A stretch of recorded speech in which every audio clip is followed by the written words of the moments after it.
আল্লাহ বলেন, পৃথিবীর কোন চোখ আমাকে দেখে না, কিন্তু আমি সব চোখগুলোকে দেখি। তিনি দৃষ্টির আয়ত্তে নন, দৃষ্টি তার আয়ত্তে।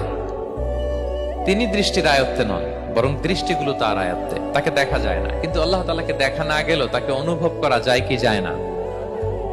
আল্লাহ তাআলা বলেন, তোমার অনুভূতি দিয়ে তুমি বুঝবে যে আমি তোমার বড্ড কাছে। নবী হে, আপনার উম্মতেরা যখন, আমার বান্দারা যখন আমার ব্যাপারে জিজ্ঞেস করে, আপনি বলুন ফাইন্নী করিব, আমি খুব কাছে। আল্লাহ কি দূরে না কাছে? সবাই বলুন, দূরে না কাছে? আল্লাহ বললেন, আমার বান্দারা যখন জিজ্ঞেস করে আমার ব্যাপারে, আপনি বলুন আমি ফাইন্নী করিব, আমি কাছে। উজিবু দাওয়াতাদ দাঈ ইদা দাআন, কেউ যখন আমার কাছে দোয়া করে চায়, আমি তার ডাকে সাড়া দেই। তাহলে এই আয়াত থেকে বুঝলাম আল্লাহ তাআলা কাছে। এখানে তো আল্লাহ কেবল কাছে বলেছেন, আরেকটা আয়াতে আল্লাহ বলেছেন আমি সবচাইতে কাছে, আমার চাইতে